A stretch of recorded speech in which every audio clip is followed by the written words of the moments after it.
Good afternoon, everybody. Right. So last class में हमने vector के we have studied something about the vector algebra, namely vector addition and subtraction. तो उसमें हमने कुछ methods पढ़े थे. We have studied about the जो method आपने पढ़ा था that is the your graphical method. दूसरा आपका analytical method था और तीसरा आपका था unit vector method. Right. तो उसी को आज हम कंटिन्यू करेंगे. आज भी हम ऐसा उसी को और स्ट्रॉन्ग करेंगे, है ना, क्योंकि उसमें तो कुछ चीजें डिस्कस हुई थी, बहुत सारी चीजें हमने डिस्कस नहीं की, राइट। तो बहुत सारे डेरिवेशंस वगैरह किए थे। तो उसके बाद जो हम फर्दर जो इस लेक्चर को कंटिन्यू करते हैं, तो सबसे पहले मैं होमवर्क क्वेश्चन से देखता हूँ कि भाई होमवर्क क्वेश्चन का जो आंसर था, बहुत लोगों ने सही आंसर भेजा है, बहुत लोगों के आंसर गलत भी। तो आपसे जस्ट ये बोला गया था, अगर मैं होमवर्क क्वेश्चन की बात करूँ, if I talk about the homework question, ये सबसे पहले अगर हाँ 135 degree is the correct answer. ये जो होमवर्क क्वेश्चन का आंसर था दैट वाज द 135। जो दोनों वेक्टर के बीच में एंगल था वो कितना था, जैसे कि आपका 135, राइट। कई लोगों ने 45 डिग्री में बोला हुआ है, लेकिन एक्चुअली में हम जो भी हम एंगल मेजर कर सकते हैं वाइट से नहीं, बल्कि ए और बी के बीच का एंगल आपको बताना है। वो जो एंगल होगा उसमें 90 ऐड कर दोगे तो एंगल आपका 135 चलेगा। तो क्वेश्चन आपका ऐसा था कि there is a one force, एक वेक्टर था जिसका कि फोर्स था 4 न्यूटन, एंड दूसरा जो फोर्स था वो किसी एंगल पे 4√2 न्यूटन। यहाँ पे अनदर वेक्टर इज, इसका मैग्नीट्यूड जो था वो 4√2 न्यूटन, है ना। अब इसने एक वर्ड बोला था कि इन दोनों का जो रिजल्टेंट है ये स्मॉलर फोर्स के परपेंडिकुलर है। तो अगर हम यहाँ पे पैरेललोग्राम इस तरह से कंप्लीट करें तो ये पैरेललोग्राम आपका जस्ट ऐसा होना चाहिए, है ना। ये आपका पैरेललोग्राम कंप्लीट करें तो ये इन दोनों का रिजल्टेंट, इन दोनों का वेक्टर सम या रिजल्टेंट जो होगा ये 4 न्यूटन के ऊपर क्या था, जैसे कि आपका परपेंडिकुलर। तो सिचुएशन ऐसी थी, ये जो इसका रिजल्टेंट है वो स्मॉलर फोर्स के ऊपर परपेंडिकुलर है। तो आपको बताना था कि ये वाला एंगल कितना होगा, what is the angle between these two vectors. Just simple sir, we will use the law of cosine, है ना, कि जस्ट हम रिजल्टेंट का यहाँ पे क्या यूज कर लेंगे, फॉर्मूला। तो आपको पता है रिजल्टेंट का जो फॉर्मूला होता है दैट इज, रिजल्टेंट के फॉर्मूला की बजाय हम अल्फा एंगल यूज करेंगे। tan alpha is equal to होता है b sin theta divide by a plus b cos theta. ठीक होता है आपका tan alpha is equal to होता है b sin theta divide by a plus b cos theta. तो आपको पता है इस केस में जो अल्फा की वैल्यू है वो 90 डिग्री है ना। जो अल्फा की वैल्यू है वो क्या है, कि आपकी 90 डिग्री है, क्योंकि 4 न्यूटन से जो एंगल बना रहा है वो 90 डिग्री। तो अल्फा 90 डिग्री हो गया, जिससे एंगल बनाता है अल्फा हम लेते हैं, उसको हम ए लेते हैं। यहाँ पे ए की वैल्यू हो गई 4 न्यूटन और जो बी होगा वो क्या हो जाएगा, देखिए आपका 4√2, क्योंकि जो भी हम अल्फा एंगल ले रहे हैं ना वो हमेशा ए वेक्टर से लेते हैं इस फॉर्मूले में, right. b sin theta by divide by a plus b cos theta. यहां से आपका गया, जब मैं tan 90 यहां पे पुट करूंगा तो tan 90 जो होता है वो 1/0 हो जाएगा, इनफाइनाइट होगा, इनफाइनाइट को हम क्या पुट कर देंगे 1/0, या sin 90 बाय cos 90। तो sin 90 आपका 1 हो गया, cos 90 क्या हो गया, जैसे कि आपका 0 हो गया, तो 1/0 हो गया। ऐसे हम यहाँ पे b लिख देंगे, b आपका हो गया 4√2 sin थीटा, है ना, डिवाइड बाय आपका a plus b cos theta हो जाएगा। ये आपका हो जाएगा 4 प्लस 4√2 cos थीटा, आपका गया, है ना। जस्ट आपने यहाँ पे इस चीज को क्या कर दिया, देखिए आपका सिंपलीफाई कर दिया। तो आप देख रहे हैं यहाँ से जो cos थीटा की वैल्यू आएगी वो 1/√2 नहीं आएगी, बल्कि -1/√2 आएगी। क्रॉस मल्टीप्लाई करोगे तो cos थीटा की वैल्यू 1 माइनस क्या आएगी, देखिए आपकी 1। तो cos थीटा अगर -1/√2 है तो मैं से थीटा 45 डिग्री नहीं होगी, अगर वो 1/√2 होता तो थीटा 45 डिग्री होगी। तो यहाँ पे थीटा की जो वैल्यू होगी वो 145 डिग्री 135 डिग्री, थीटा जो होगा वो 90 प्लस 45 डिग्री, है ना। cos 90 प्लस 45 लोगे तो माइनस को 1/√2 आ जाएगा। तो थीटा की वैल्यू आ गई 90 plus 45 degree means 135 degree. 135 degree was the correct answer. So इस तरह से हम इसको अटेम्प्ट करेंगे। So that was the answer of your homework question. तो इस तरह से हम इसको क्या करेंगे, एनालाइज करेंगे। ये आपके होमवर्क क्वेश्चन का answer, that was the 135 degree, है ना, सही है 135, बहुत लोगों ने सही बताया है ना। आज भी मैं क्वेश्चन होमवर्क दूंगा वो थोड़ा सा अल्टीमेट लेवल पे होंगे, है ना। कल तो ये आसान आसान चीजें हम थोड़े से पढ़ रहे थे, आज का जो होमवर्क क्वेश्चन होगा थोड़ा सा डिफरेंट टाइप का, तो उसको भी आप अटेंड करना और पूछे फिर बताना, ठीक है। चलो फर्दर हम अपने लेक्चर को कंटिन्यू करते हैं। आफ्टर दिस होमवर्क क्वेश्चन यहाँ पे मैं आ जाता हूँ कि जैसे बहुत सारे वेक्टर की मैंने प्रॉपर्टी डिस्कस की है ना, कि कोलिनियर वेक्टर, के parallel vector, anti parallel vector, unit vector, ऐसे ही कुछ वेक्टर्स हम और यहाँ पे पढ़ते हैं। तो एक स्पेशल वेक्टर होता है, वैसे अभी तो ये बहुत ज्यादा यूज नहीं होगा, लेकिन फिर भी हम इसको जान लेते हैं, है ना, कि यहाँ पे एक स्पेशल वेक्टर हम यूज करते हैं, that vector is called as a axial vector, है ना। यहाँ पे आप एक डेफिनेशन यूज करोगे, और special vector, that vector is called as a axial vector, है ना। किस चीज को हम एक्सियल वेक्टर बोलेंगे, तो जो आपका एक्सियल वेक्टर होता है, एक्सियल वेक्टर का रोटेशनल इफेक्ट होता है। Axial vector is vector having rotational effect, vector having rotational effect. ऐसा कोई वेक्टर जिसका कोई रोटेशनल इफेक्ट होगा, उसी को हम क्या बोलते हैं, देखिए आपका एक्सियल वेक्टर, राइट। और axial vector act along the axis of rotation. जो एक्सियल वेक्टर होगा ये हमेशा किस तरह एक्ट करेगा, it act along the axis of rotation, rotational effect, and it acts along axis of rotation, along axis of rotation, है ना, कि हमेशा किस तरह एक्ट करेगा, along axis of rotation, right. तो ऐसे एक्सियल वेक्टर के बहुत सारे एग्जांपल हैं, जो भी आप रोटेशनल मैकेनिक्स या सर्कुलर मोशन में वेक्टर्स पढ़ोगे, वो सारे के सारे जो होते हैं एक्सियल वेक्टर होते हैं। राइट, एक्सियल वेक्टर का अगर एग्जांपल देखें तो we can talk about the angular velocity, है ना। Angular velocity is an axial vector, omega, है ना। हम यहाँ पे लिख सकते हैं एंगुलर एक्सेलरेशन, एंगुलर एक्सेलरेशन, है ना। तो ये भी आपका अल्फा से नोट करते हैं, ये भी एक्सियल वेक्टर है।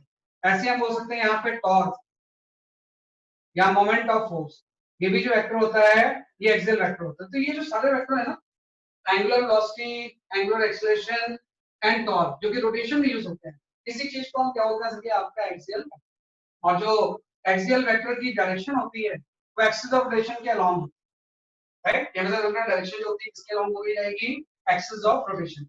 एज फॉर एग्जांपल, जैसे मैं बोलूं कि यहाँ पे हम 3 एक्सिस डिफाइन कर सकते हैं। ये आपका कोई एक्स एक्सिस है, ये आपका वाई एक्सिस है, और ये आपका जेड एक्सिस है ना। 3 एक्सिस आपका डिफाइन किया, x axis, y axis, and last में क्या हो गया बेसिकली आपका जेड एक्सिस। तो कोई भी चीज अगर एक्स एक्सिस के अबाउट रोटेट कर रही है ना, कोई भी चीज मैंने बताया कि एक्स एक्सिस के अबाउट इस तरह से रोटेट कर रही है, राइट। इसको हम एज अ डायग्राम इस तरह से शो कर देंगे कि एक्स एक्सिस के अबाउट बॉडी ऐसे रोटेट कर रही है किसी ओमेगा 1 वेलोसिटी। तो ये जो ओमेगा 1 वेलोसिटी होगी, इसी को हम क्या बोलते हैं, कि आपका एक्सिस। अब इसकी डायरेक्शन जो हो गया धरना, कि अगर ये इसका सेंस ऑफ रोटेशन है, तो थंब के अलोंग इस वेक्टर की डायरेक्शन, अपना राइट हैंड लो, अगर इस डायरेक्शन में कोई चीज रोटेट हो रही है, ऐसे कोई चीज इस तरह से रोटेट हो रही है, तो थंब के अलोंग वेक्टर की क्या होती है, आपकी डायरेक्शन। तो इसमें जो ये ओमेगा 1 होता है, we called as a axial. अगर मैं इसको वेक्टर फॉर्म में लिखूं, तो मैं इस ओमेगा 1 वेक्टर को लिख सकता हूं ओमेगा 1 आई। ये ऐसा वेक्टर जिसकी डायरेक्शन तो एक्स एक्सिस के अलोंग है, लेकिन उसका रोटेशनल इफेक्ट इस तरह से रोटेट हो रही है, तो इसके अलोंग वेक्टर की क्या होती है, आपकी डायरेक्शन। ऐसे ही कोई चीज अगर वाई एक्सिस के अलोंग ऐसे रोटेट हो रही है ओमेगा 2 से, वही चीज कैसे रोटेट हो रही है, इस तरह से। तो अगर इसके अलोंग रोटेट हो रही है, तो थंब के अलोंग वेक्टर की क्या होती है, आपकी डायरेक्शन। जब मैं यहाँ पे ओमेगा 2 वेक्टर लिखूंगा, तो मैं लिख दूंगा ओमेगा 2 इनटू जे। ऐसे जेड एक्सिस के अलोंग रोटेट हो सकती है बॉडी किसी ओमेगा 3 से, है ना। जेड एक्सिस के अलोंग अगर इस तरह से रोटेट हो रही है ओमेगा 3 से, है ना, तो इसके जो ओमेगा 3 की डायरेक्शन होगी वो ओमेगा 3 इनटू जे कैप। तो हमेशा देखना कि एक्सियल वेक्टर एक स्पेशल वेक्टर, इसका कुछ रोटेशनल इफेक्ट होता है, और अगर ये रोटेशनल इफेक्ट को शो करता है इनवर्ट फिंगर, तो थंब वेक्टर की डायरेक्शन हमेशा एक्सियल रोटेशन के अलोंग एक्सियल वेक्टर क्या करता है, जैसे कि आपका है। तो ये सारी जो चीजें हैं, एंगुलर वेलोसिटी, एंगुलर एक्सेलरेशन, और ये जो सारी की कैटेगरी होती है, it comes in the axial vector. तो जस्ट आपको डेफिनेशन जानना है, जहां पे यूज होगा I will explain axial vector हम कहां पे बेसिकली आपका यूज करते हैं। तो this is the direction of the axial vector, है ना। तो इस तरह से हम इसको डिफाइन कर सकते हैं। ये आपका एक्सियल वेक्टर, ये आपका एक्सियल वेक्टर को इस तरह से हम क्या करेंगे, डिफाइन। तो पहली चीज होगी एक्सियल वेक्टर। इसके बाद हम आ जाते हैं जो नेक्स्ट चीज डिस्कस करते हैं उसमें, we discuss the position vector. या थोड़ा सा हम काइनेमेटिक्स के ऊपर आ रहे हैं, जो एक्सियल वेक्टर के बाद जो आपकी नेक्स्ट चीज होती है, वी डिस्कस पोजीशन वेक्टर, है ना? एक्सियल वेक्टर के बाद जो नेक्स्ट चीज आएगी, we discuss position. What is position vector? किसी भी केस में किस चीज को हम बोलेंगे पोजीशन वेक्टर, है ना? तो पोजीशन वेक्टर का सिर्फ एक ही काम होता है कि position vector represent position of a particular point, भाई किसी भी पर्टिकुलर पॉइंट की position with respect to axis of rotation, है ना, with respect to some specific point, है ना? भाई position vector gives the position of, right, of a body with respect to some specific point or reference, है ना? इस चीज को हम बोलते हैं पोजीशन वेक्टर, है ना? कि position vector gives position of a body with respect to some specific point और रेफरेंस। और एक चीज आप इंपॉर्टेंट जान लेना कि जो डिफरेंस ऑफ पोजीशन वेक्टर होता है उसी को हम क्या बोलते हैं, डिस्प्लेसमेंट। यहां पर जाएगा and difference of position vector is called displacement, vector is called displacement। तो कई बार ये वर्ड यूज होगा पोजीशन वेक्टर। तो पोजीशन वेक्टर का एक ही काम है, position vector gives the position of a body with respect to some reference and difference of position vector is called the displacement। Actually में होता क्या है, जैसे आपने कोई यहाँ पे रेफरेंस ले ली, ये x एक्सिस है, y एक्सिस है ना, ऑफ कोर्स z एक्सिस है ना, और ये इसका ऑरिजिन। तो यूजुअली जो हम प्रेशर डिफाइन करते हैं किसके रिस्पेक्ट में डिफाइन करते हैं, जैसे कि आपका विद रिस्पेक्ट टू ऑरिजिन।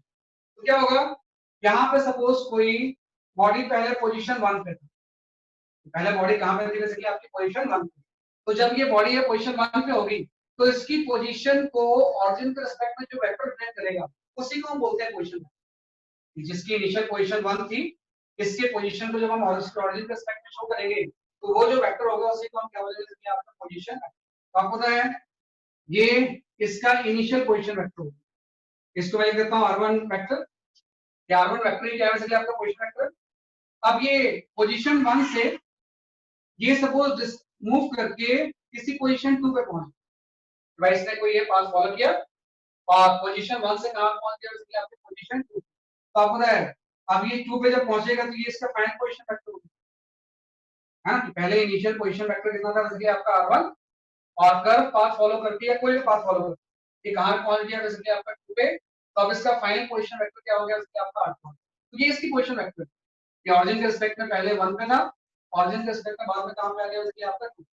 तो वही चीज मैंने बोला है कि ये तो इसकी पोजीशन वेक्टर है, this is the initial position, this is the final position. आपको पता है इसी का जो डिफरेंस होगा उसको हम बोलते हैं डिस्प्लेसमेंट। तो अगर आपसे डिस्प्लेसमेंट बोला जाए तो ये पाथ से डिस्प्लेसमेंट का मतलब नहीं होगा ना, बल्कि डिस्प्लेसमेंट आपका ये वेक्टर होगा, this vector is known as a displacement. तो ये इनिशियल पोजीशन वेक्टर है, ये फाइनल पोजीशन वेक्टर है। तो बीच का जो डिफरेंस होगा ये वाला, ये पार्टिकल का क्या हो जाएगा, डिस्प्लेसमेंट। तो हम ऐसे लिख सकते हैं ट्रायंगल लॉ से, तो ट्रायंगल लॉ के अकॉर्डिंग जो डिस्प्लेसमेंट वेक्टर होगा ये जस्ट आपका r1 vector minus r2 vector, हाँ भाई sorry r2 vector minus r1। Final position को इनिशियल से हम क्या कर देंगे, माइनस कर देंगे। फाइनली इस पोजीशन पे था, इनिशियली इस पोजीशन पे था, इसका जो डिफरेंस होगा उसी को हम क्या बोलेंगे, इसलिए आपका डिस्प्लेसमेंट। हमेशा डिस्प्लेसमेंट हम ऐसे निकालते हैं कि दो अगर पोजीशन वेक्टर दिया हुआ है, अगर मुझे डिस्प्लेसमेंट निकालना है तो r2 माइनस r1, राइट? तो इस तरह से तो इसी चीज को हम बोलते हैं position vector. This vector is called as a position vector. तो ये हम इसको इस तरह से क्या करते हैं, डिफाइन।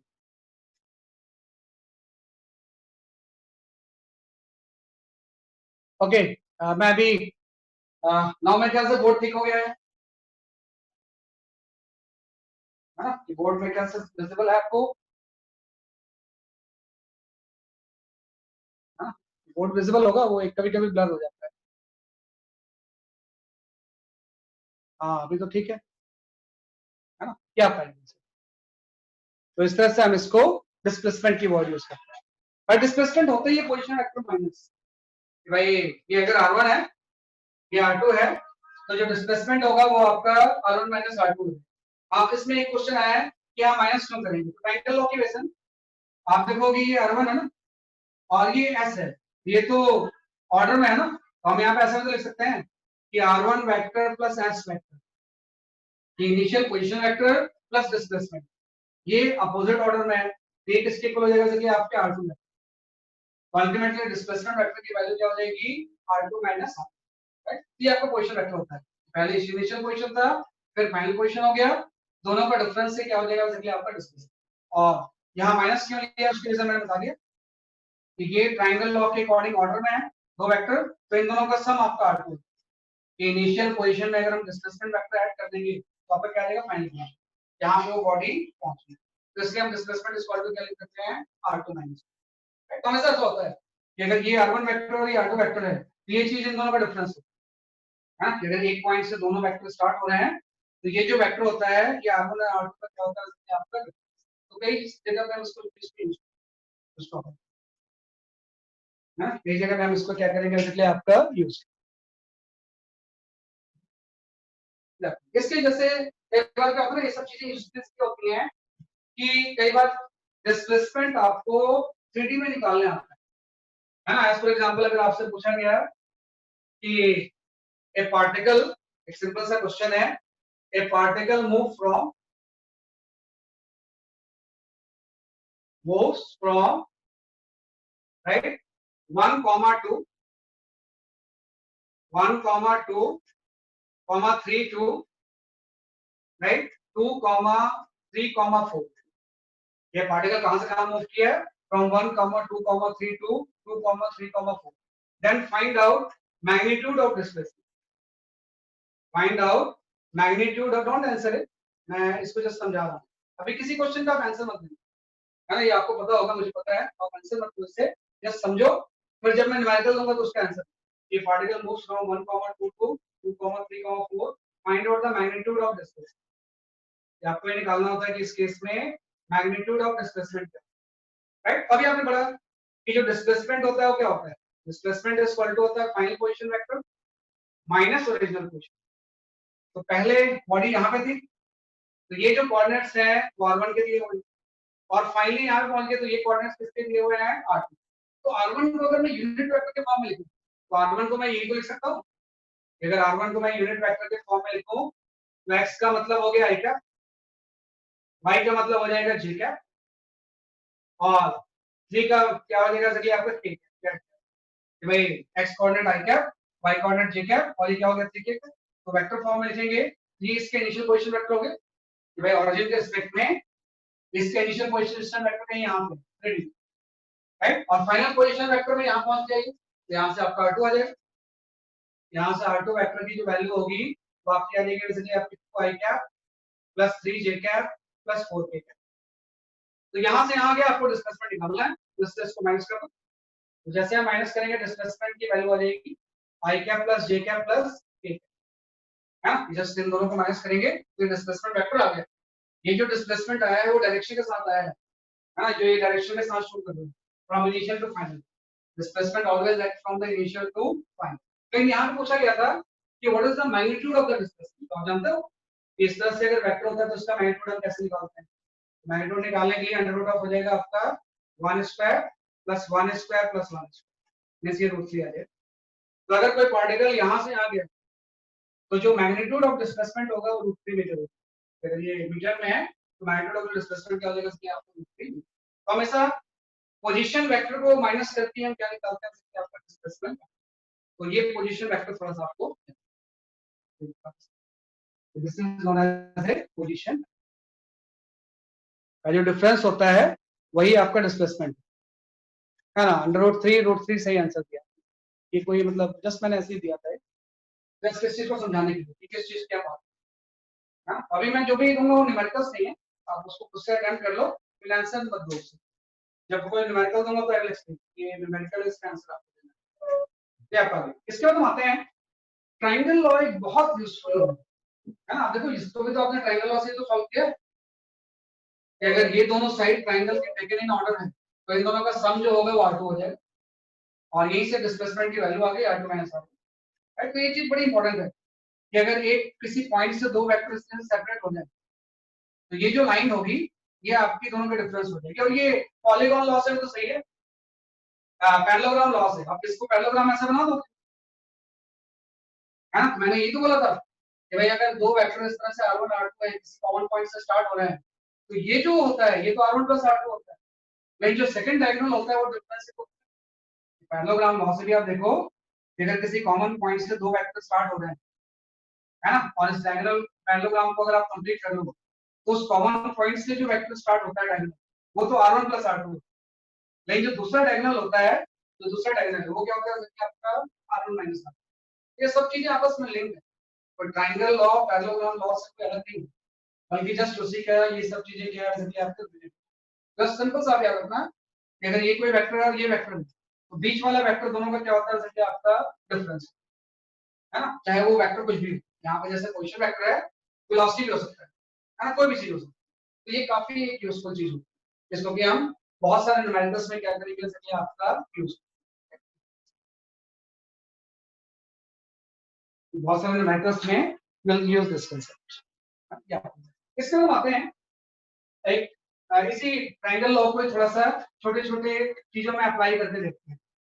ट्रायंगल लॉ जो आपने पढ़ा है इसको छोटे छोटे कंसेप्ट में अप्लाई करते हैं। जैसे कि किसी केस में अगर रीजन दिया गया है कि सबसे पहले एक कोई बॉडी मूव कर रही है नॉर्थ डायरेक्शन, है ना, कि नॉर्थ डायरेक्शन में कोई बॉडी मूव कर रही है with speed 5 meter per second, है ना, और फिर उसके बाद ये टर्न हो जाती है ना, 90 डिग्री पे टर्न हो गई और अब इस डायरेक्शन में जाने लगी सेम 5 मीटर पर सेकंड, है ना, पहले नॉर्थ डायरेक्शन में जा रही थी, फिर ये चेंज हो गई बेसिकली आपकी इस डायरेक्शन में चली गई 5 meter per second, by body move north then east, है ना, नॉर्थ के डायरेक्शन में पहले मूव कर रही थी, फिर ईस्ट डायरेक्शन में मूव कर गई, स्पीड उसकी सेम ही थी। तो अगर मैं आपसे बोलूं कि इस केस में find out right magnitude right and direction of change in velocity, magnitude and direction of change in velocity, ये बड़ी इंपॉर्टेंट चीज है, चेंज इन वेलोसिटी। अगर इसमें पूछा जाए कि what is the magnitude and direction of change in velocity, तो वो जीरो नहीं होगा, है ना, क्योंकि वेक्टर में चेंज डायरेक्शन की वजह से हो सकता है कि अगर आपसे हो जाए कि magnitude and direction of change in velocity क्या होगा, राइट, तो वो जीरो नहीं होगा क्योंकि वेक्टर में चेंज डायरेक्शन की वजह से हो सकता है। हाँ, इस केस में अगर आपसे ये कोई पूछता है कि पहले ये नॉर्थ की तरफ जा रही थी बाद में ईस्ट की तरफ जाने लगी, what is the change in speed, है ना, इस केस में अगर आपसे पूछा गया कि what is the change in speed, तो आप इस बात चेंज इन स्पीड इस केस में जीरो होगी, तो स्पीड तो स्केलर है ना, पहले भी 5 थी बाद में 5 थी, तो चेंज इन स्पीड की वैल्यू क्या हो जाएगी इसकी आपकी, लेकिन चेंज इन वेलोसिटी जीरो नहीं होगी।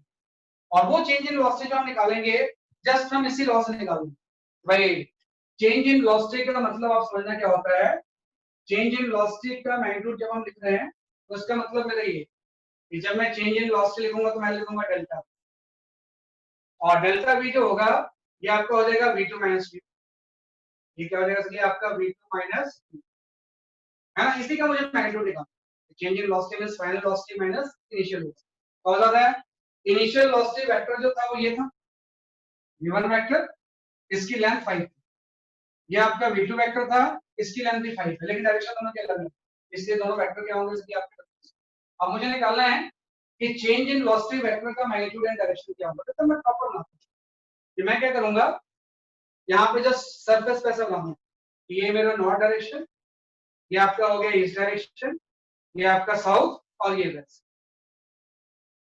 है ना, तो पहले वेक्टर नॉर्थ की तरफ जा रहा है फिर ईस्ट की तरफ जाना है, और आपको निकालना है v2 माइनस v, अभी तो आपने पढ़ा है कि भाई ये वेक्टर आपका v1 है, ऐसे बना दो आपसे, ये वेक्टर कोई v1 वेक्टर है और इस वाले वेक्टर को यहीं पे ले आओ, पैरेलल तो कहीं भी शिफ्ट कर सकते हैं ना, तो ये आपका वेक्टर हो गया v2 वेक्टर, ये एक वेक्टर ये v1 वेक्टर हो गया, और ये वेक्टर कौन सा हो गया जैसे आपका v2 वेक्टर, राइट। अब आपको निकालना है कि what is the v2 minus v1, तो v2 माइनस v1 यही वेक्टर को हो जाए बीच वाला, ये जो वेक्टर होगा यही वेक्टर कौन सा वेक्टर हो जाएगा जैसे आपका v2 माइनस v1, हाँ भाई, ये जो वेक्टर होता है इन दोनों में क्या होता है जैसे आपका डिफरेंस, हाँ इन दोनों का जो डिफरेंस होगा यही वेक्टर कौन सा हो जाएगा जैसे आपका v2 माइनस v1, राइट। तो सिंपल आ गया, ये v1 वेक्टर, ये v2 वेक्टर, ये जो वेक्टर होगा इसको हम क्या बोलेंगे, कि आपका v2 माइनस v1, राइट। ये आपका v2 माइनस v1 वेक्टर आ गया। तो आपको पता है कि अगर मुझे इस v2 माइनस v1 का मैग्नीट्यूड निकालना है, तो मतलब इस वेक्टर की लेंथ निकालनी है,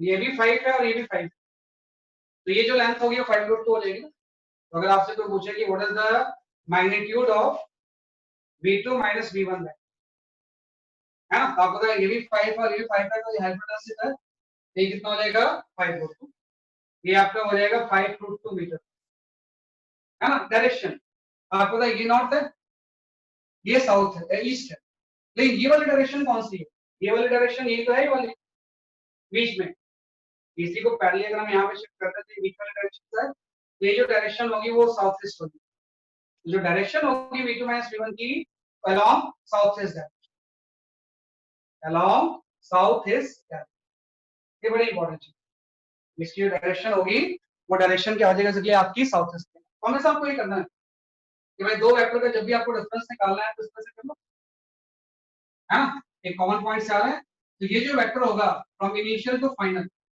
वो वेक्टर किसको रिप्रेजेंट करेगा, दोनों की वजह से आपके डिफरेंस, राइट। और उस डिफरेंस का मैग्नीट्यूड जस्ट हम निकाल सकते हैं फॉर्मूला से भी, बाय लॉ ऑफ कोसाइन से भी यूज कर सकते हैं, एंगल 90 ले लोगे आप, नीचे आ जाएगी 5√2, और डायरेक्शन आपको डायग्राम से समझ में आएगा, हाँ, ये 5 है, ये 5 है, तो दोनों बीच से बाइसेक्ट करेगा, और इस चीज को जब मैं यहाँ पे शिफ्ट करूंगा ऐसे, ये ईस्ट है और ये साउथ है, तो जो डायरेक्शन होगी वो किस तरह होगी, अराउंड साउथ ईस्ट, है ना। तो हमेशा जब कोई वेक्टर का डिफरेंस निकालेंगे तो उसका मैग्नीट्यूड भी होगा, डायरेक्शन भी होगा, तो डिफरेंस का मैग्नीट्यूड 5/2 है और डायरेक्शन क्या है, आपके साउथ ईस्ट है। एक बार इसी चीज को हम थोड़ा सा डिफरेंट तरीके से करते हैं, हम बोलते हैं कि vector subtraction is the addition of negative vector.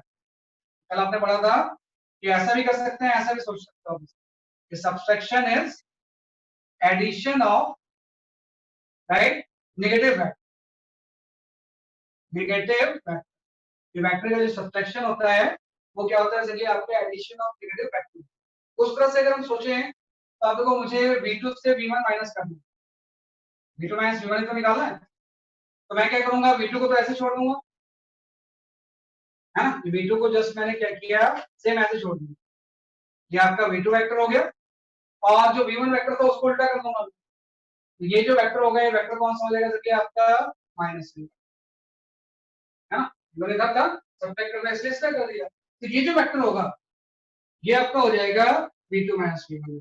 बात देखिए, अब देखो दोनों में क्या डिफरेंस है ना, मैंने जस्ट ये बोला कि v2 माइनस v1 अगर मुझे निकालना है तो इस केस में मैंने बोला दोनों कॉमन पॉइंट से स्टार्ट होना है, ये हमेशा डिफरेंस होते हैं, ये v2 माइनस v1 हो जाएगा। फिर मैंने थोड़ा सा एक वर्ड यूज किया कि subtraction is addition of negative vector, तो अगर मुझे v2 से v1 माइनस करना है तो v1 को उल्टा करके ऐड करूंगा, ये वेक्टर जो होगा v2 माइनस v1, और डायरेक्शन इसकी क्या हो जाएगी कि अगर ये साउथ है और ये ईस्ट है तो ये जो डायरेक्शन होगी इसी को हम बोलेंगे साउथ ईस्ट डायरेक्शन, है ना। तो साउथ ईस्ट डायरेक्शन हम इसमें क्या करेंगे मेंशन, तो इसी को हम बोलते हैं ट्रायंगल लॉ। ट्रायंगल लॉ से इसको हम क्या करते हैं, एनालाइज करते हैं, उसको आप ध्यान से लिख लो, तो this is known as a triangle law.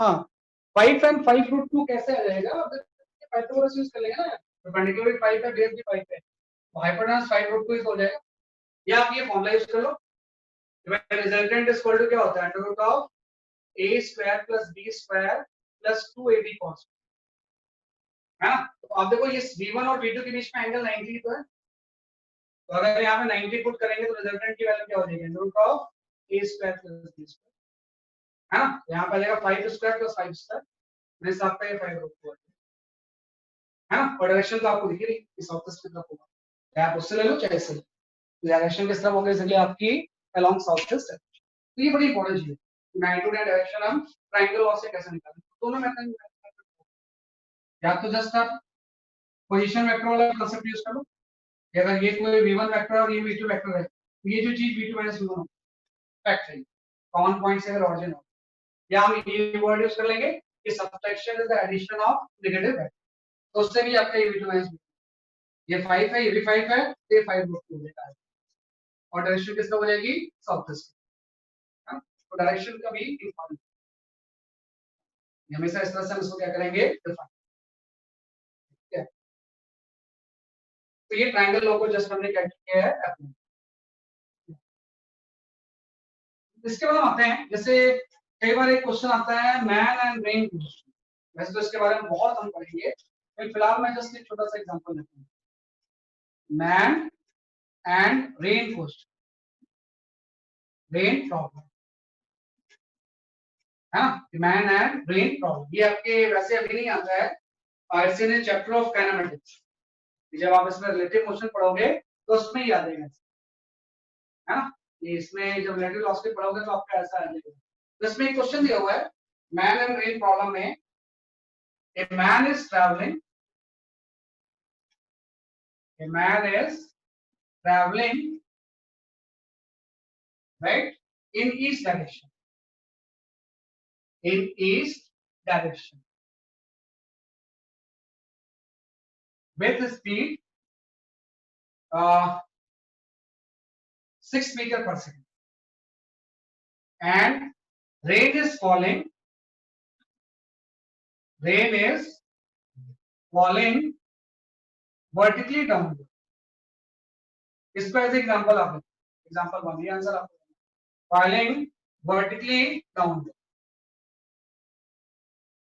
हाँ, ये rain is falling vertically downward with 4 meter per second, with 4 meter per second, right? Find the magnitude and direction of velocity of rain, velocity of rain with respect to man, with respect to man। ये आपका answer, हाँ, इस direction में travel कर रहा था 6 metre per second से, rain vertically आ रही है 4 मीटर पर सेकंड से, तो मैग्नीट्यूड एंड डायरेक्शन क्या होगा, वेलोसिटी ऑफ रेन मैन के रिस्पेक्ट में, क्या ग्राउंड के रिस्पेक्ट में तो सीधे आएगी, उस मैन के रिस्पेक्ट में मैग्नीट्यूड एंड डायरेक्शन क्या।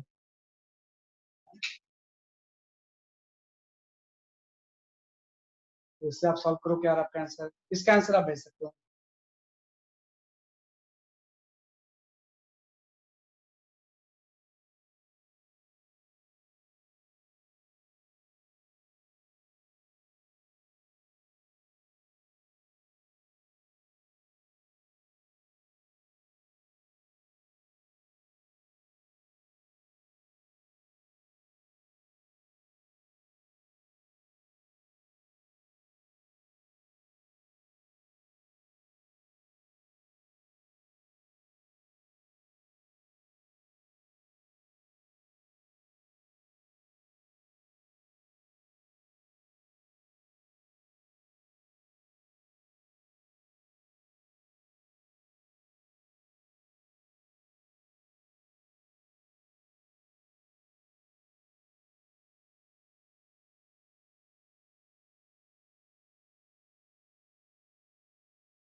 अब सही, लेकिन ये कैसे, मैं तो कुछ चेंज करता नहीं हूँ, कैसे चेंज होगा।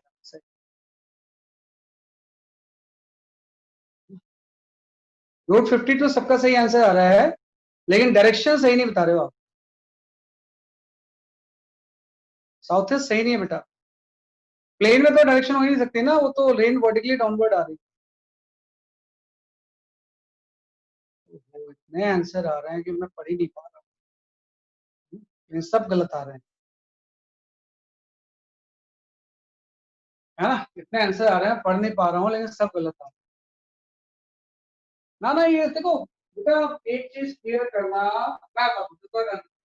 मैं इसको अब मत करो answer, don't send answer, I will explain. देखो पहली बात तो ये आप समझो कि जो नॉर्थ साउथ ईस्ट वेस्ट होते हैं, ये अर्थ के प्लेन में होते हैं। भाई बोर्ड में इसको मैं ऐसे बना रहा हूँ, लेकिन ये ऊपर की तरफ थोड़ी नॉर्थ साउथ डायरेक्शन होती है। जो भी नॉर्थ एंड साउथ डायरेक्शन होगी वो किसी हॉरिजॉन्टल प्लेन में होती है ना। तो जो साउथ वेस्ट नॉर्थ वेस्ट उसको गलत है ना। जैसे इसका मतलब ये हो जाएगा कि इस तरह से अगर कोई ये है तो नॉर्थ साउथ डायरेक्शन इसके प्लेन में होगी ना, ये नॉर्थ होगा, ये साउथ होगी, ये ईस्ट होगा और ये वेस्ट। प्लेन के परपेंडिकुलर ऊपर की तरफ थोड़ी होता है, बोर्ड में ऐसा काम प्लेन प्लेन में होता है। तो इसमें प्लेन का क्वेश्चन तो है नहीं, प्लेन तो ऊपर से आ रही है ना, तो उसमें तो नॉर्थ ईस्ट नॉर्थ वेस्ट हम नहीं बोल सकते, है ना। इसमें आपको ये निकालना है कि भाई मैग्नीट्यूड है ना क्या होगा, और उसका वर्टिकल से कितना एंगल होगा, है ना भाई।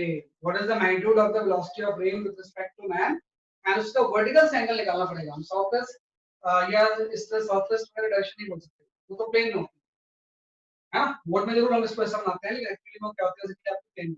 तो देखो मैं इसको एक्सप्लेन करता हूँ, एकदम ध्यान से सब समझना, कि अगर आप इसको समझोगे तभी आपको ट्रायंगल लॉ आएगा। आपको निकालना है velocity of rain with respect to man,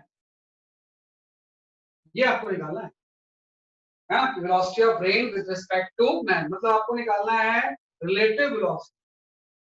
आपको क्या निकालना है, रिलेटिव वेलोसिटी, है ना। और रिलेटिव वेलोसिटी हमेशा ये होती है v1 माइनस v। जब भी हम रिलेटिव वेलोसिटी लेंगे ना, तो दोनों वेलोसिटी को हम क्या करते हैं, माइनस करते हैं।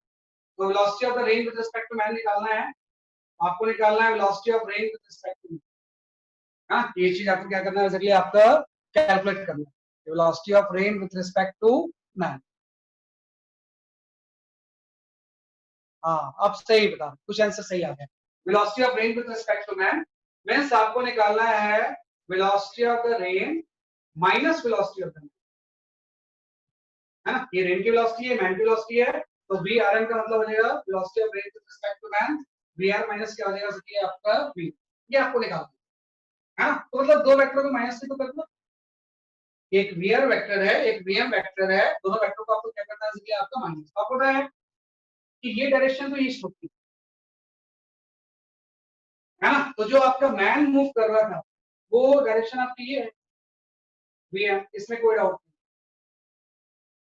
ये वीएम वेक्टर है ना। लेकिन हम ये नहीं बोल सकते कि रेन वर्टिकली डाउनवर्ड आ रही है तो साउथ की तरफ जा रही है, तो अलग चीज होगी ना, प्लेन में थोड़ी है, वो तो ऊपर से आ रही है।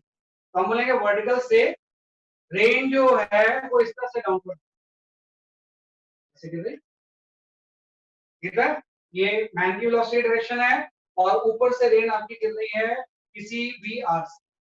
दो वेक्टर को मैंने शो कर दिया, ये वीएम वेक्टर है, ये आपका वी आर वेक्टर। आपको निकालना है कि वी आर एम का मैग्नीट्यूड कितना होगा, मतलब v are minus we m. अगर मुझे v are minus we m निकालना है तो मैं थोड़ा सा इसको अरेंज करना पड़ेगा मुझे। यह भी मैंने पढ़ा कि इसको करने के दो मेथड होते हैं। जब भी आप इस तरह के क्वेश्चंस को सॉल्व करोगे एकदम ध्यान से देखना, पहले तो मैंने बना दिया जैसे जैसे किया, ये वीएम है, वीआर है।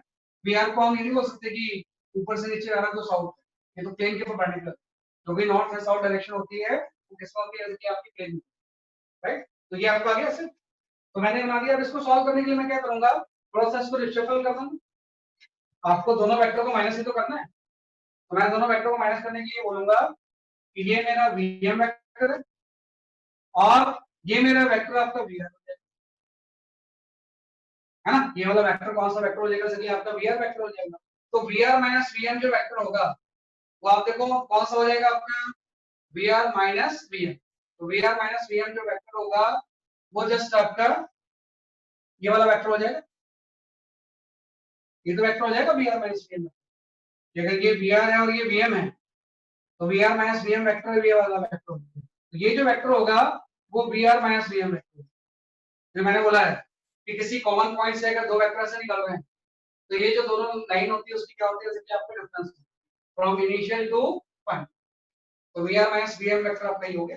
वही चीज है। अब अगर मुझे ये पता है कि वी आर का जो मैग्नीट्यूड है दैट इज योर, आपको दिया हुआ है 4, है ना। वी आर का मैग्नीट्यूड कितना दिया हुआ है, जैसे कि आपका 4, और वी एम का दिया हुआ है जैसे कि आपका 6।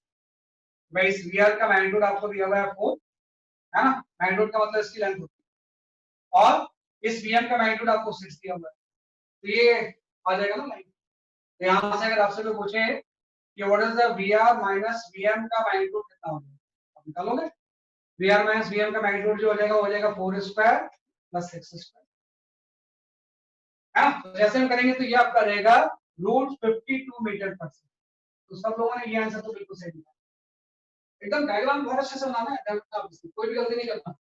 वी एम ऐसा है, वी आर ऐसा है, ये वाला vector v are minus we m, है ना। ये वाला वेक्टर जो होगा वो वी आर माइनस क्या हो जाएगा, कि आपका वी एम, और इसका जो मैग्नीट्यूड होगा वो √52 हो जाएगा। राइट। अब डायरेक्शन, डायरेक्शन का मतलब एंगल ही तो होता है। तो डायरेक्शन जो होगी आप ये एंगल ले लोगे थीटा, है ना। ये वाला थीटा आप निकालोगे, फिर ये थीटा ले सकते हो, थीटा ले सकते हो। तो ये जो थीटा है that is the angle with vertical, angle with vertical, है ना। तो आपको tan थीटा इक्वल टू क्या हो जाएगा, 24/8। तो यहां से अगर मैं tan थीटा निकालूंगा तो tan थीटा इक्वल टू हो जाएगा परपेंडिकुलर मींस bm का मैग्नीट्यूड और बेस मींस vr का मैग्नीट्यूड। यहां से आपका आ गया 6/2, मींस ये आपका हो गया 3/2। तो मतलब थीटा की वैल्यू जो हो जाएगी वो tan inverse 3/2 with vertical. Vertical से tan इनवर्स किससे हो जाएगी 3/2। मतलब रेन एक्चुअली में तो वर्टिकल गिर रही है, लेकिन चूंकि पर्सन भी मूव कर रहा है इसलिए उसके रिस्पेक्ट में ऐसा लगेगा कि सामने से आ रही है, और वर्टिकल से कितना एंगल पे आ रही है, जैसे कि आपके tan इनवर्स 3/2 एंगल। जब भी आपको कोई वेल डिफाइंड एंगल नहीं आता तो इनवर्स के फॉर्म में हम तो ये आप आ गया। मतलब वही चीज है कि इस तरह से आपको सॉल्व करना है ट्रायंगल। ये दोनों वेक्टर है, तो ये जो चीज होगी वो क्या होगी, आपकी। तो अगर ये लेंथ पता है, ये लेंथ पता है, तो ये अपने आप आ जाएगी, और ये एंगल भी आ जाएगा। एंगल वर्टिकल से क्या होगा, मतलब कोई पर्सन अगर अम्ब्रेला लेके खड़ा हुआ है ना, तो अम्ब्रेला को सीधा नहीं रखेगा, बल्कि उस एंगल पे ले आएगा तो प्रोटेक्ट कर, ये उसके रिस्पेक्ट में रेन तो सामने से आ रही है ना। मतलब यहाँ पे अगर कोई पर्सन खड़ा है ना, ये यहाँ पे अगर कोई इस तरह से पर्सन खड़ा है, राइट, तो उसको अम्ब्रेला ऐसे लगाना होगा क्योंकि उसके रिस्पेक्ट में रेन तो ऐसे आ रही है। तो अगर उसको अपने आप को प्रोटेक्ट करना है भीगने से, तो वर्टिकल से जितने एंगल पे रेन आ रही है उतने एंगल पे अपने अम्ब्रेला को क्या कर देगा, फिल। और वो एंगल कहाँ कितना हो जाएगा, tan inverse 3/2 with the vertical. ये बड़ा इंपॉर्टेंट क्वेश्चन है। जस्ट हमने इसमें क्या किया है, ट्रायंगल नॉलेज, है ना। क्या पाएगा इसमें, आप इसी टर्म्स में लिख लो क्योंकि ये एंगल हम नहीं जाते ना, तो इसी तरह से हम लिख लेंगे। अगर थीटा निकाल सकते हो किसी टेबल से तो आप निकाल लो, है ना। क्या बेटा, नॉर्थ साउथ डायरेक्शन अर्थ के प्लेन में होता है, आसमान में नॉर्थ साउथ नहीं होता।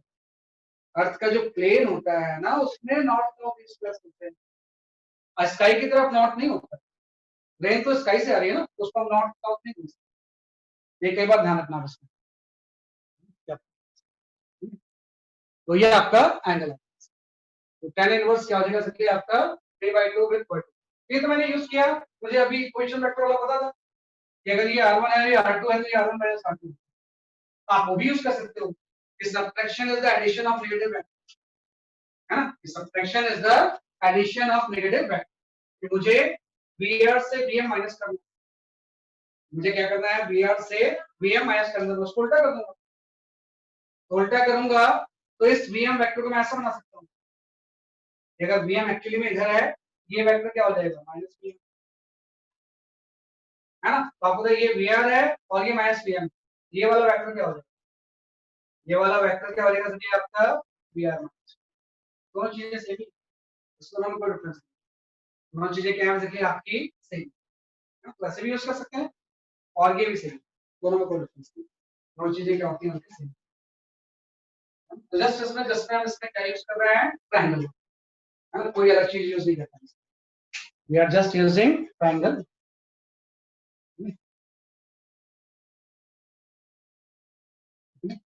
थीटा आप कुछ भी शो कर सकते हो, ये थीटा वर्टिकल से भी ले सकते हो, हॉरिजॉन्टल से भी ले सकते हो। आप जब लोगे तो भी एंगल को वहां लिख दोगे, theta is equal to tan inverse 3/2 with vertical. अगर आप ये वाला एंगल लेते तो आप लिखते हैं tan inverse this from horizontal, तो हॉरिजॉन्टल वर्टिकल हम इसमें लिखते हैं, भाई वर्टिकल ऐसा है, इससे थीटा एंगल पर ये नाप लिख रहा है ना, या इससे थीटा एंगल हॉरिजॉन्टल से थीटा एंगल वो मेंशन करते हैं। जस्ट हमने इसमें क्या यूज किया, ट्रायंगल। कई केस में जब भी दो वेक्टर का डिफरेंस निकालना हो तो ये ट्रिक हम यूज करते हैं, चाहे वो वेक्टर कोई भी, दो वेक्टर का डिफरेंस निकालने के लिए ये ट्रिक हम इसमें क्या करेंगे, जैसे कि आपका यूज, ये वेक्टर का क्या होता है, जैसे कि आपका तो जस्ट हमने यूज किया ट्रायंगल, ट्रायंगल लॉ को हम इसमें से क्या करेंगे, यूज करेंगे, इसके बहुत न्यूमेरिकल सम करते हैं, अभी जस्ट मैंने एक छोटा सा समझने के लिए, हाँ ये आप आ गया, ये जस्ट हमने इसमें क्या कर दिया, नेक्स्ट के बाद हम आते हैं, देखो एक चीज और है कि जैसे अभी आपने ट्रायंगल लॉ को फिजिक्स के न्यूमेरिकल्स में अप्लाई, है ना, और मैंने बोला कि जब भी आपको डिफरेंस निकालना हो मेनली हमें ट्रायंगल लॉ यूज करते हैं, चाहे वो डिफरेंस किसी का। अब हम यहाँ पे आते हैं लॉ ऑफ साइन को यूज करते हैं, कल आपने पढ़ा था we have studied the law of sine, है ना, तो जो लॉ ऑफ साइन था उसके स्टेटमेंट आप जानते हैं, राइट, तो लॉ ऑफ साइन मेनली जो हम यूज करते हैं we use in equilibrium, in equilibrium situation, equilibrium, है ना, इसी को लेमिस थ्योरम भी बोलते हैं, इक्विलिब्रियम। जैसे किसी केस में अगर आपको ये दिया हुआ है कि जैसे यहाँ पे एक फोर्स लग रहा है F1 और यहाँ पे एक फोर्स लग रहा है F2, there is two forces, one is F1 and other is F2, और इससे आपने कोई वेट हैंड कर दिया और वे वेट जो है ये 10 न्यूटन है, एक F1 आपने इधर से लगाया, एक F2 इधर से लगाया, इससे वेट हैंड कर दिया 10 न्यूटन, और ये एंगल आपको दिया हुआ है 30, ये एंगल आपको दिया हुआ है 30 डिग्री। आपको ये बताना होगा इस केस में कि find out if system is in equilibrium, system is in equilibrium, then find out F1 and F2, अगर पूरे सिस्टम इक्विलिब्रियम में होगी तो F1 and F2 की वैल्यू आप जो भी मेथड यूज करें, what is the value of the equilibrium, means सारे वेक्टर का सम 0 होता है, इक्विलिब्रियम का मतलब ये होता है कि all forces balance, all forces balance, है ना, ये पूरी चीज रेस्ट पे, वेट आपने हैंग किया, इधर से F1 फोर्स लगाया, इधर से F2 लगाया, सब चीजें रेस्ट पे, इसी चीज को हम इक्विलिब्रियम, इक्विलिब्रियम मतलब होता है सारे फोर्सेस क्या होंगे, बैलेंस होंगे, तो अगर इक्विलिब्रियम में है तो F1 और F2 की value,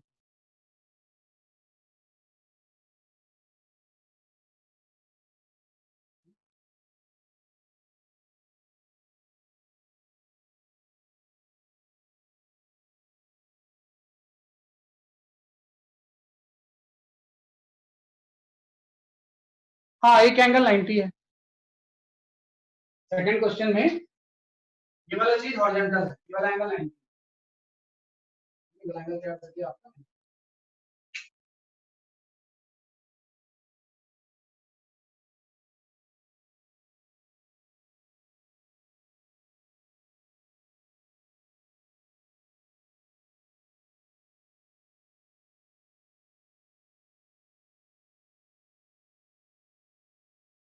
if system is in equilibrium then find out F1 and F2, हाँ सही आंसर है आपका आदित्य का,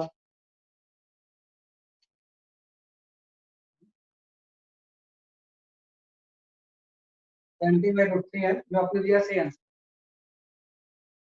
सबको ट्राई करना था।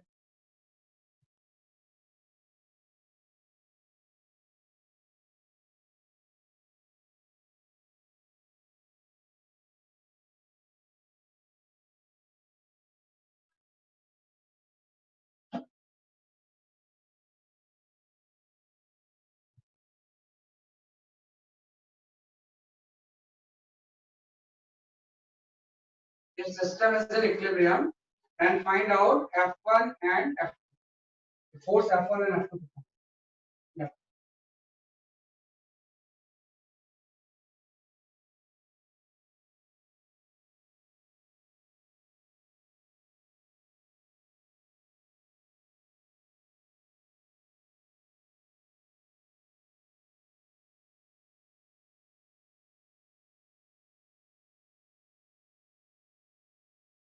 Now 18 and 24 नहीं है बेटा।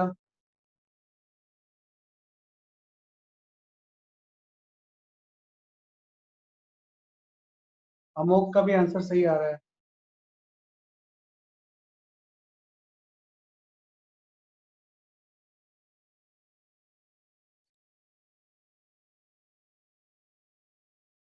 देखो मैं देखो इस तरह के क्वेश्चन जब हम सॉल्व करते हैं ना तो जस्ट हम रिजॉल्व कर लेते हैं। इसमें हम क्या कर लेंगे, इसलिए आपका एक तो हम रिजॉल्व करके सॉल्व कर सकते हैं, एक इसका जो मेथड होता है उसको हम बोलते हैं मेथड वन। दोनों मेथड हम सीखेंगे एक पीरियड में जब भी क्वेश्चंस होंगे तो एक मेथड हो जाएगा मेथड वन।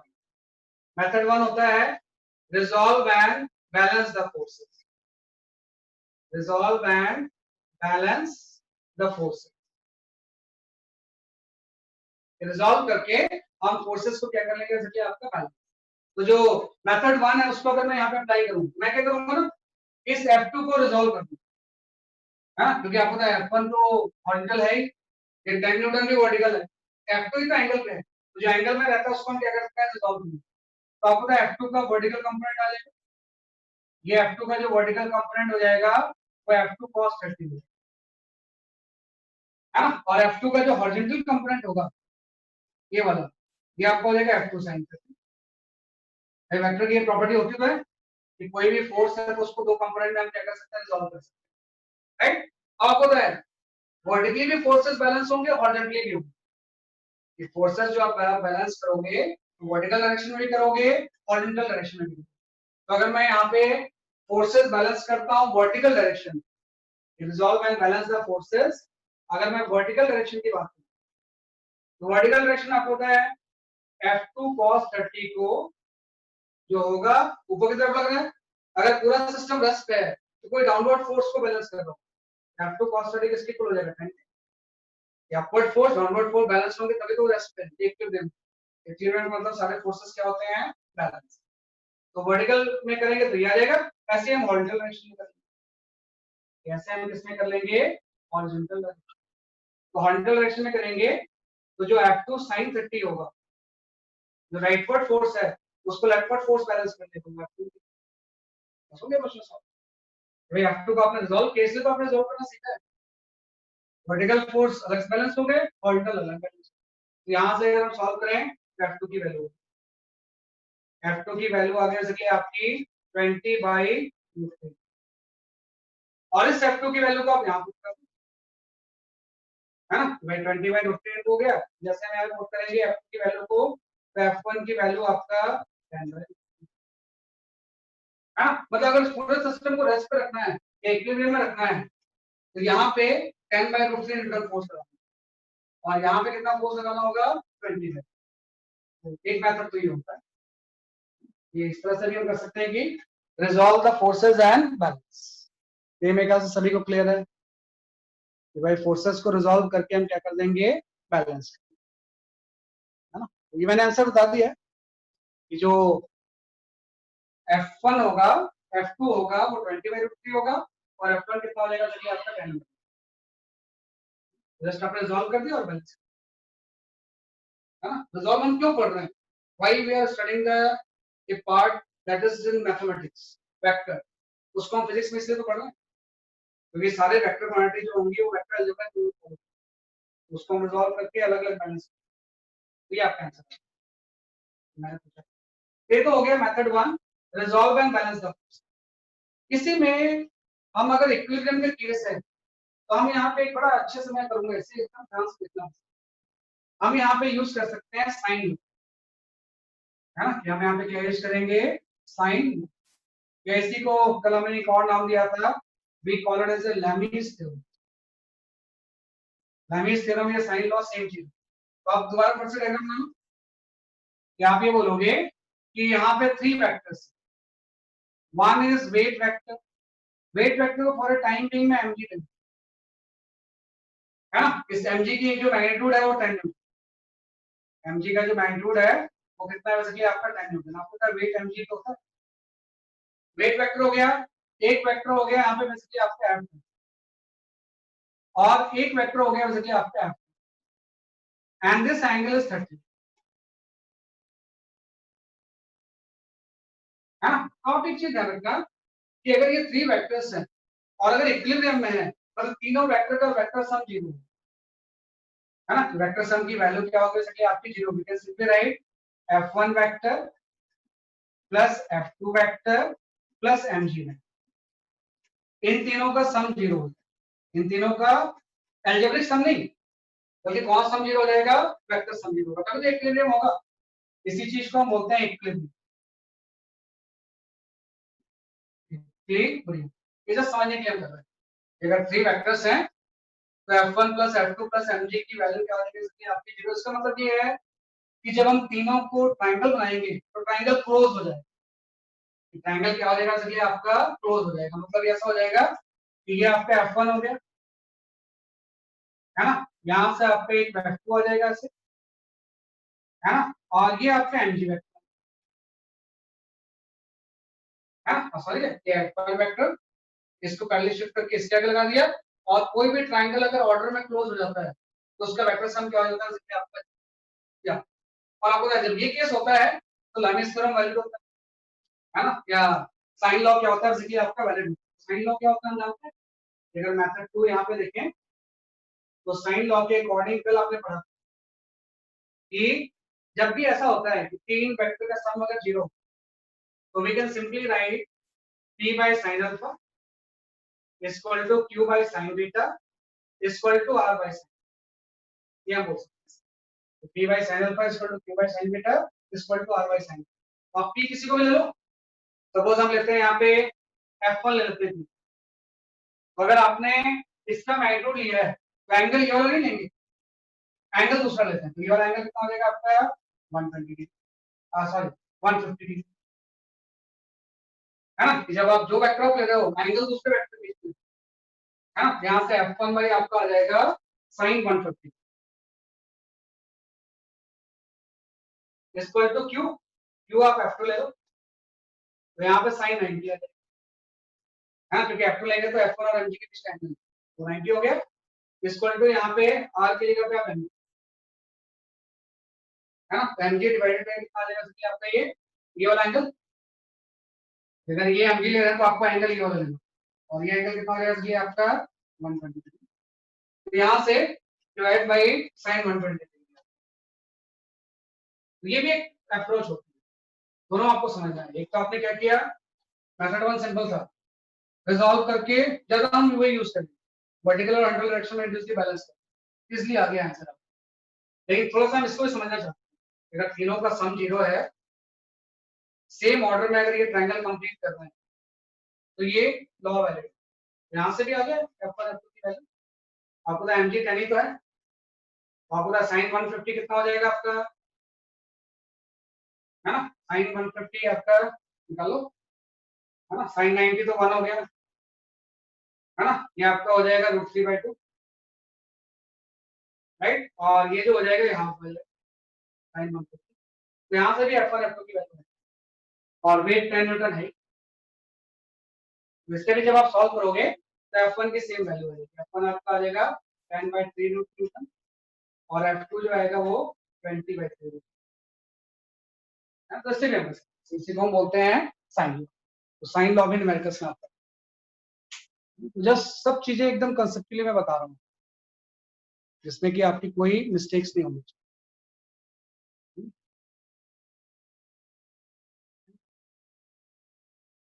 ये आपका आंसर हो गया। ये आपका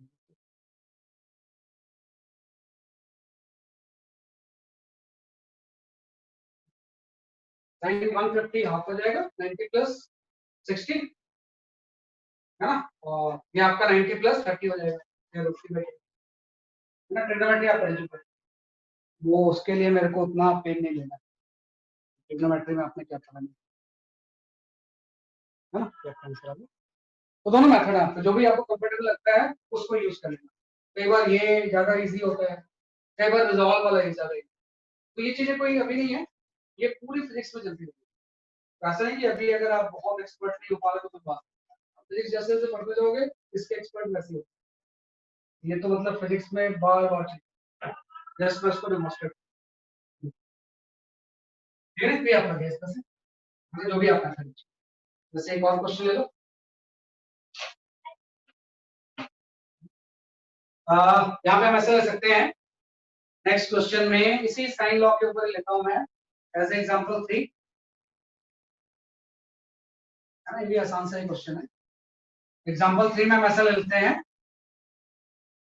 कि ये कोई F1 लग रहा है force and this is some F2, और इससे आपने कोई वेट हैंडल, वेट की वैल्यू अगेन आप 10 न्यूटन ले, थ्री फोर्सेस है F1 F2 एंड 10, और ये एंगल आपको दिया हुआ है, this angle is 30 degree and this angle is 60 degree, है ना। आपसे सेम क्वेश्चन पूछा गया, if system is in equilibrium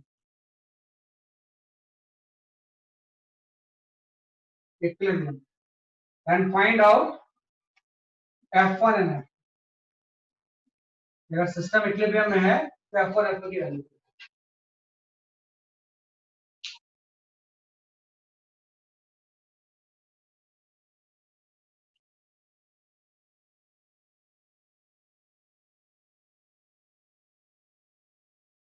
How I have taken the angle, जैसे जब आप F1 ले रहे हो we take the angle between the F2 and V, when we take the F2 we take the angle between the F1 and MG, when we take the MG we take the angle between the F1 and दूसरा angle आपको लिखना है। अब इस question से भी समझा दूंगा मैं, है ना, इस क्वेश्चन से भी मैं आपको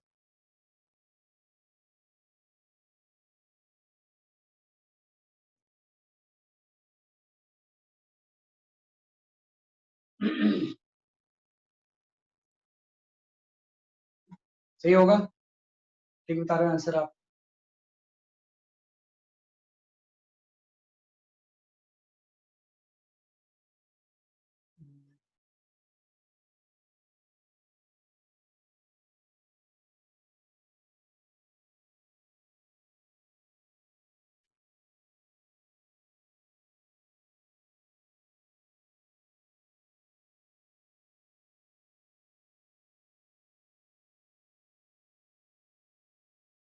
कैसे करना है, रिजॉल्व करके कर लो या वैसे कर लो, यूज दिस थ्योरम। रिजॉल्व करके थोड़ा सा कई बार कॉम्प्लिकेशंस आ जाते हैं, ये थ्योरम आसान से इससे आ जाता है। सही बता रहा हूँ आंसर, आंसर सही है, आंसर सही है।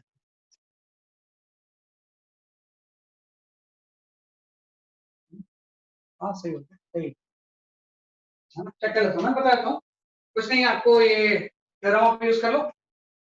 तो आपको ना ये पहले एंगल डिसाइड कर लो आप कि अगर ये पूरा 180 है तो ये वाला कितना हो जाएगा 120, और ये वाला जो होगा वो 150 है ना। उसके बाद सेम वैसे मैं यूज कर लूंगा, तीन चीजें ही तो हैं। आपको इस केस में भी इक्विलिब्रियम में मतलब सारे वेक्टर का सम जीरो, और अगर सम जीरो है तो F1 भाई, जब F1 लेंगे तो आपको इन दोनों एंगल से कोई मतलब नहीं है, दूसरे वेक्टर के बीच में साइन ऑफ 150, F2 लेंगे तो साइन ऑफ 150, और जब वेट लेंगे तो ये दोनों का एंगल 90, तो F1 भाई यहाँ पे आपका आ गया sine of 150 equal to F2 आ गया, F2 जब लेंगे तो साइन ऑफ 1, है ना, और जब हम यहाँ पे वेट लेंगे 10 न्यूटन तो साइन ऑफ 90, एकदम आसान सी चीज है। f1 by sin 120, f2 by sin 150, 10 by sin। यहाँ से f1 की वैल्यू आ गई, sin 120 की वैल्यू √3 by 2 और sin 150 की वैल्यू हाफ होती है। यहाँ से f1 आ गया है ना, f1 आ गया 5 और f2 की वैल्यू क्या है? मोस्ट ऑफ द आंसर आपने सही, f1 और f2 की वैल्यू आ गई। वो रिजॉल्व के चक्कर में भी अपन अभी इसी साइन लॉ से ही सॉल्व, रिजॉल्व से भी कर सकते हैं लेकिन रिजॉल्व के चक्कर में क्या 5√3 5 काफी लोगों के आंसर 5√3 एंड 5 कुछ नहीं करना आपको। अगर इक्विलिब्रियम है तो ये लॉ वैलिड होता है, ये लिख लो अपने आप कि f1 और f2 की वैल्यू कितनी होगी ताकि ये पूरा सिस्टम स्टैटिक या किसमें रहे बेसिकली आपके इक्विलिब्रियम। तो इसके लिए इसको क्या करते हैं, ये साइन लॉ का एप्लीकेशन। तो दोनों एप्लीकेशन मैंने बता दिया आपको कि how we use the triangle law. Triangle law mainly sum and difference के लिए यूज करते हैं, सम के लिए भी difference, and how we use the sine sine law या लॉरेंस थ्योरम को हम किस तरह से, दोनों चीजें सेम ही तो इस तरह से इसमें डिस्कस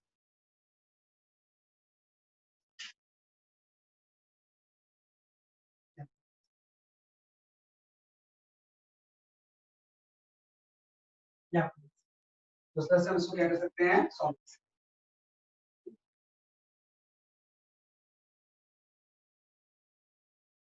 जैसे एक जेई का क्वेश्चन करते हैं, एक कई बार वेक्टर वेक्टर जो है वो जेई में आता नहीं है, हाँ मतलब डायरेक्ट से कभी कोई क्वेश्चन नहीं है, सिर्फ वेक्टर का क्वेश्चन ही आ रहा है ना। ये वेक्टर फिजिक्स के डिफरेंट टॉपिक में यूज होता है, लाइक मोशन में यूज होगा, लॉज ऑफ मोशन में यूज होगा, रोटेशन में यूज होगा, एक्सियल वेक्टर, जो एक्सियल वेक्टर हम पढ़ रहे हैं ज्यादातर वो किसमें यूज होगा, रोटेशनल मैकेनिक्स। लेकिन एक बार वेक्टर का ही क्वेश्चन आता है ना, हमेशा वैसे वेक्टर के क्वेश्चंस नहीं आते हैं, लेकिन किसी एक ईयर में वेक्टर का क्वेश्चन जेई में आता है और वो क्वेश्चन कुछ ऐसा, तो आप जानते हो इसी कंसेप्ट के ऊपर बेस्ड मैं एक्सप्लेन करता हूँ। Two vector is given, question आपको दिया हुआ है, two vector is given, a vector is given as a small a I cap and b vector is given as a small a cos omega t I cap plus sin omega t j cap।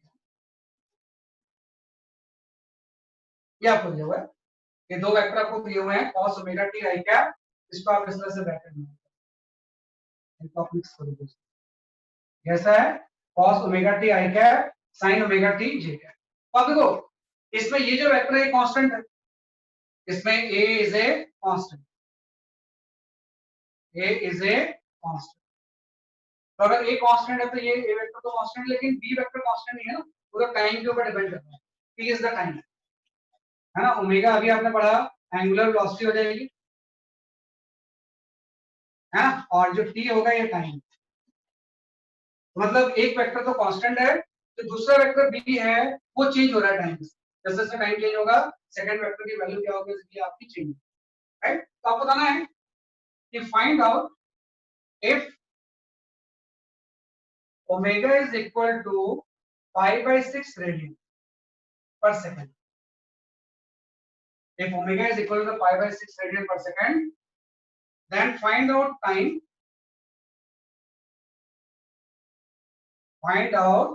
time when magnitude of a plus b is equal to √3 times of magnitude of a minus। ये question है, सारा कुछ a और b vector दिया हुआ है, तो किस टाइम के बाद a प्लस b का मैग्नीट्यूड इक्वल हो जाएगा √3 times of magnitude of a minus. थोड़ा सा ध्यान लगाए क्वेश्चन को, एकदम ये क्वेश्चन का आंसर आएगा, टेक योर टाइम, आराम से करना है एकदम।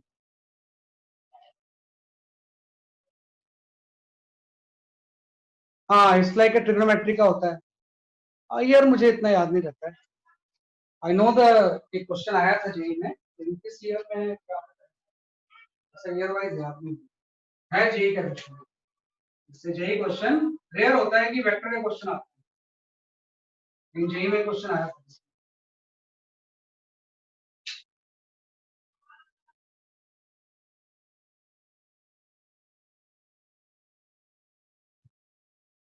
वेक्टर और कैलकुलस ऐसे स्पेस में नहीं आते, मैथ्स में जब हम पढ़ेंगे तो आएंगे।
Find out a time when this become equal.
हाँ बोलो।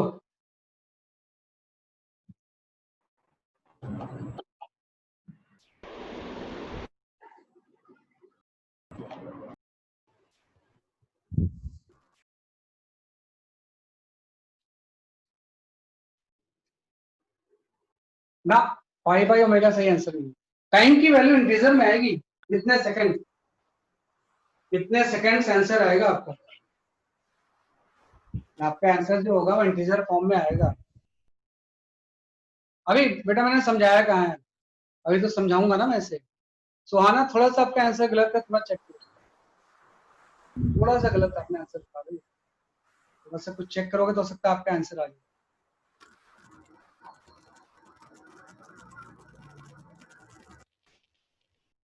हाँ एक आंसर सही आ गया बीच में, फ्रॉम अनामिका। अनामिका ने तो कमाल कर दिया भाई ना, अनामिका ने सही कमाल कर दिया, आंसर सही बता दिया अनामिका ने।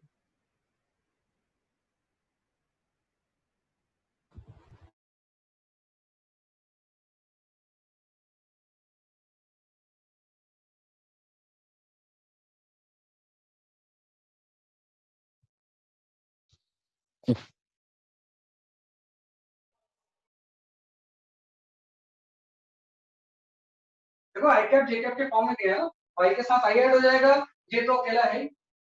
इसमें तो कुछ ऐसा लॉ वगैरह लगाने की जरूरत ही नहीं है, सिंपल ऐड करना है। आई के साथ आई ऐड होगा, जे के साथ ऐड होगा जे आई, इसमें तो ऐसा कुछ करने ही नहीं।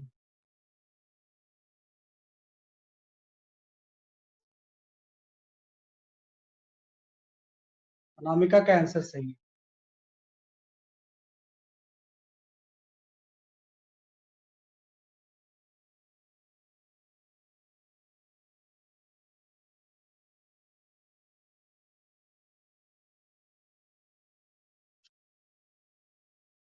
लेट मी एक्सप्लेन, क्योंकि अब ज्यादा टाइम भी नहीं है, तो लेट मी एक्सप्लेन, उसके बाद मैं एक होमवर्क क्वेश्चन दूंगा।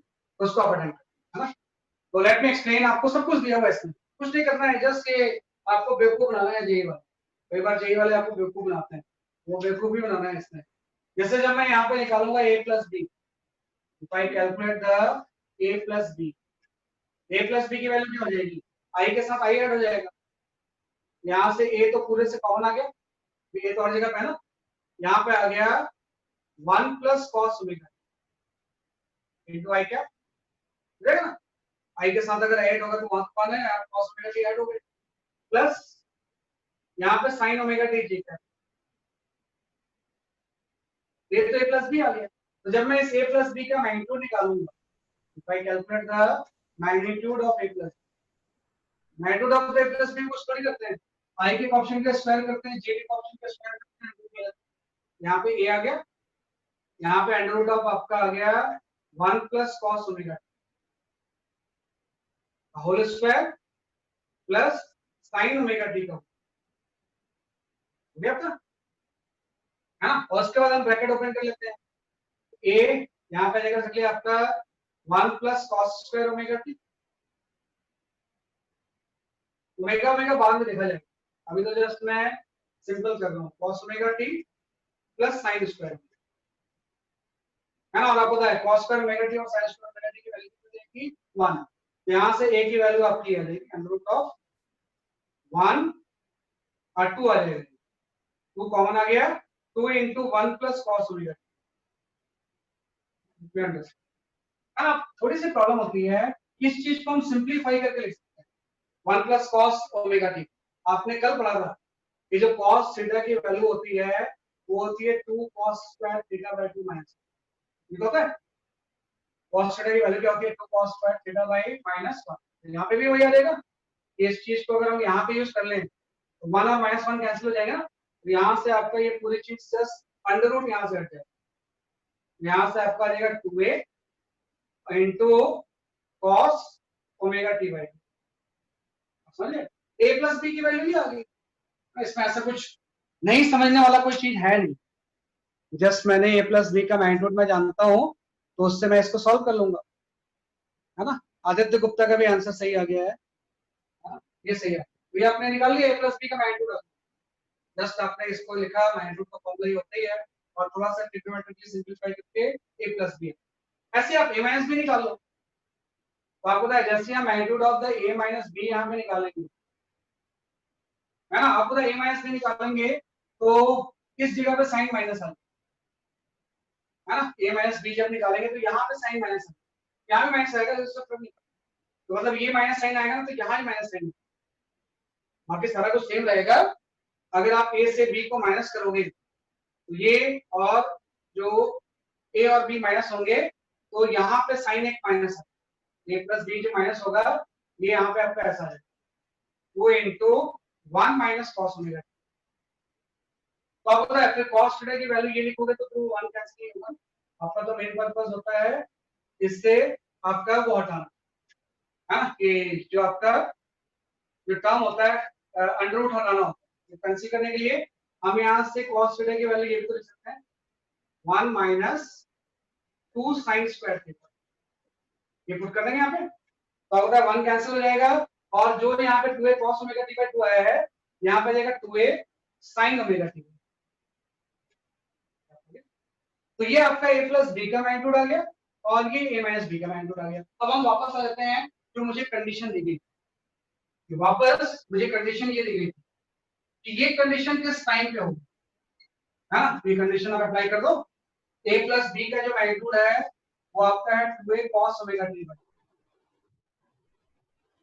है ना, equal to √3 times 2a sin omega t, देखो कैसे, ये तो उसने बोला ये जो चीज है √3 टाइम्स होनी चाहिए मैग्नीट्यूड के, तो यहां से आपका 2a तो कैंसिल हो गया, और यहां से आपका tan omega t by sin by cos कितना आ गया tan ओमेगा t बाय, और tan ओमेगा t बाय 2 कितना होना चाहिए आपका 1 बाय रूट, है ना। तो यहां से आप देखो ओमेगा t बाय 2 कितना हो जाएगा, tan 30 डिग्री की वैल्यू कितनी होगी, 30 डिग्री को रेडियन में कन्वर्ट करेंगे तो पाई बाय 6 हो जाएगा भाई, जब 30 डिग्री को रेडियन में कन्वर्ट करेंगे हम, ये कितना हो जाएगा, सबसे आपका पाई बाय 6 हो जाएगा, मतलब मैं यहाँ पे लिख सकता हूँ कि कंडीशन को अगर मैं फॉलो करूँ तो यहाँ से ओमेगा टी बाई 2 जो होगा ये पाई बाई 6 सर।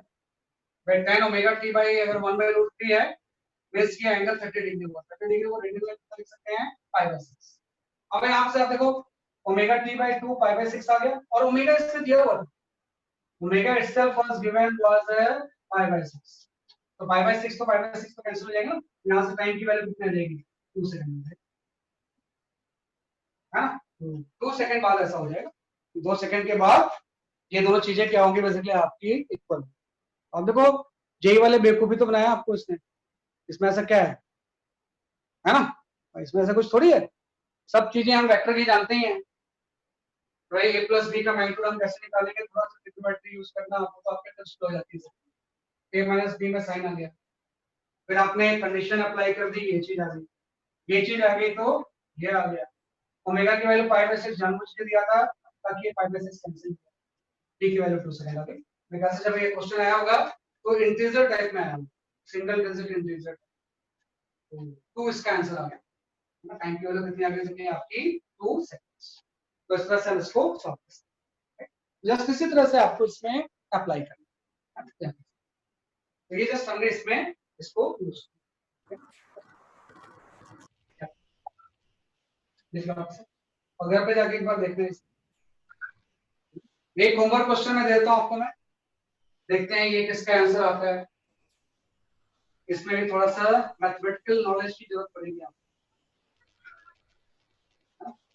यहाँ पे एक होमवर्क क्वेश्चन आप लिखो, इसको घर पे जाके आप एक बार देखो।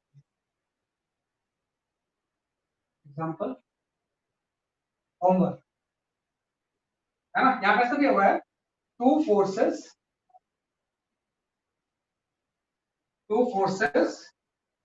F1 vector and F2 vector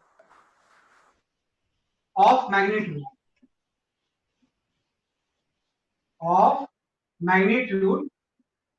है ना, two vector of F1 and F2 of magnitude 10 root 10 Newton है ना, 10 root 2 Newton each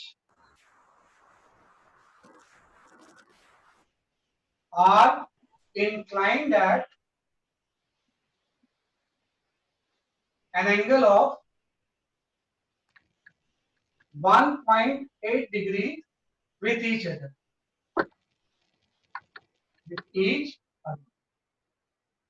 Are inclined at an angle of 1.8 degree with each other. Find the magnitude of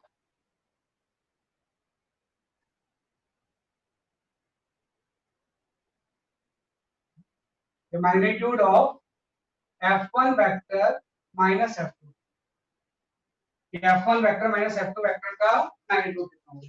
F1 vector minus F2 vector का magnitude का formula हम जानते हैं। F1 vector minus F2 vector का जो magnitude होता है वो आपका हो जाएगा under root of F1 square plus F2 square है ना, प्लस 2F1 माइनस आ जाएगा, माइनस 2F1 F2 cos है ना, और दोनों के बीच में इंक्लाइन में एंगल दिया हुआ है 1.8 डिग्री, तो थीटा की वैल्यू कितनी दी हुई है 1.8। तो ये आपका होमवर्क क्वेश्चन, जस्ट इस फॉर्मूले को आपको क्या करना है यूज करना, 1.8 डिग्री।